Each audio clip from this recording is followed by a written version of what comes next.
Montgomery, Al. Democrat Doug Jones is projected to win Tuesday's special Senate election in Alabama, dealing a huge blow to President Trump and becoming the first member of his party to win a Senate seat in the state since 1992. Jones's victory over Roy Moore comes after fellow Republicans abandoned the winner of their primary after multiple allegations surfaced that he had sexual relationships with underage girls when he was in his 30s. The upset win by Jones means that GOP will have just a 51-49 edge in the Senate for the next year, and will doubtlessly have Republicans worried about next fall's midterms. At the same time, the Jones victory may be somewhat of a relief to Senate Majority Leader Mitch McConnell, Key, and his fellow Republicans, who turned against Moore in droves after the allegations against him became public. Republicans were worried that Moore's election could damage the party's image, and be used against GOP candidates next fall.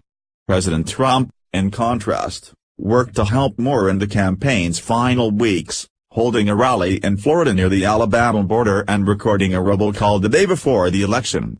Moore's defeat is a significant loss for Trump, and for Steve Bannon, the former White House strategist and Breitbart News chief who campaigned for him.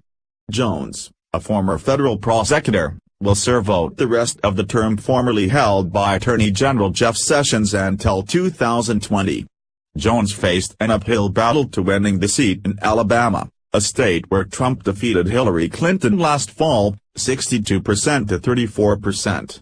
Moore, a former state Supreme Court Chief Justice, has a loyal base of supporters who helped carry him defeat the establishment pick for the seat, Senator Luther Strange, in late September.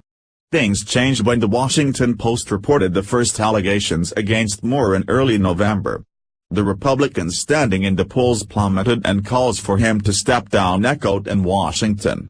A handful of women came forward during the campaign to accuse Moore of pursuing them decades ago, while the women were teenagers and Moore was in his 30s. One accused Moore of touching her sexually while she was only 14 years old, while another accused him of sexually assaulting her when she was 16 years old. Moore has denied every allegation and called the Post story fake news. But Republicans in Washington, including McConnell, called on him to withdraw.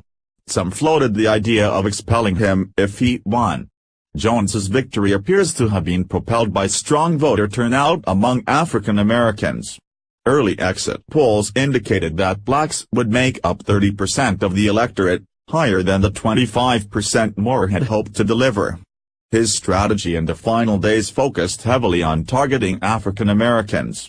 Jones, who gained recognition in the state for prosecuting two men who bombed a black church in Birmingham during the civil rights movement, campaigned with Senator Cory Booker, DN.J. Former NBA superstar Charles Barkley, an Alabama native, showed up for a rally on the eve of the election. To bring moderates onto his side, Jones's campaign blanketed the radio waves with advertisement-boosting comments made by senior Alabama Senator Richard Shelby, R., during a Sunday interview on CNN, where he said he would not vote for Moore. The Democratic campaign undertook a historic effort to search for votes in every nook and cranny of the state, logging 1.2 million voter phone calls and knocking on 300,000 doors, an effort made more notable because of the lack of any real Democratic infrastructure statewide.